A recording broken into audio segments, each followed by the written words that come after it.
Bertie the bus was giving some visitors a tour of the island of Soda.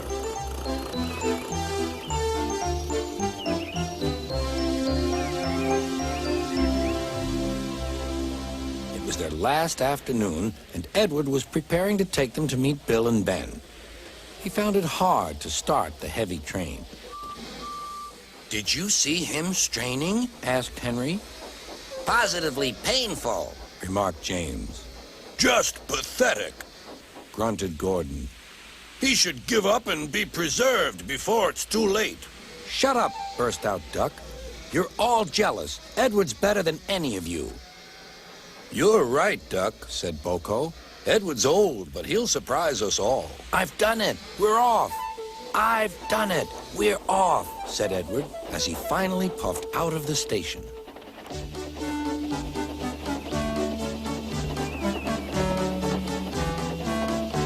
Bill and Ben were delighted to see the visitors. They loved being photographed. Later, they took the party to the China Clay Works in a brake van special.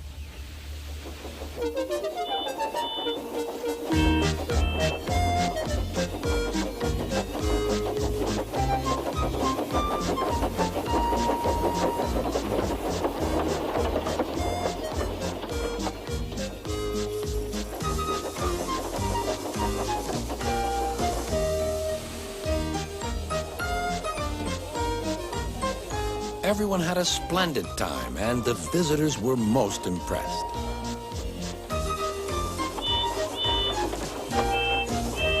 Then Edward took the visitors home.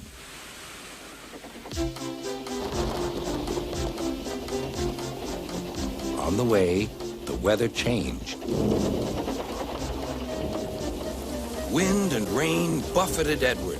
His sanding gear failed, and his fireman rode in front, dropping sand on the rails by hand. Suddenly, Edward's wheels slipped fiercely, and with a shrieking crack, something broke. The crew inspected the damage. Repairs took some time. One of your crank pins broke, Edward, said his driver. We've taken your side rods off. Now you're like an old-fashioned engine. Can you get these people home? They must start back tonight. I'll try, sir, promised Edward.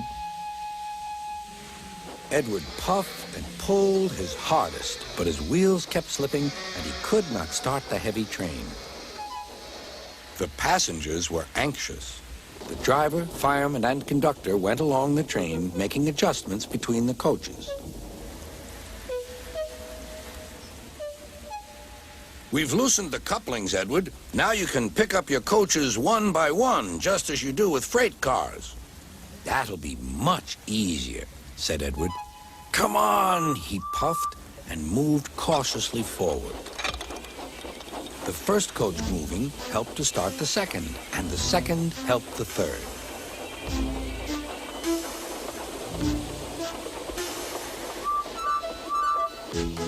I've done it! I've done it! Puffed Edward. Steady, boy, warned his driver. Well done, boy! You've got them! You've got them! And he listened happily to Edward's steady beat as he forged slowly but surely ahead. At last, battered, weary, but unbeaten, Edward steamed in. Henry was waiting for the visitors with the special train. Beep, beep. Sir Topham Hatt angrily pointed to the clock, but excited passengers cheered and thanked Edward, his driver, and fireman.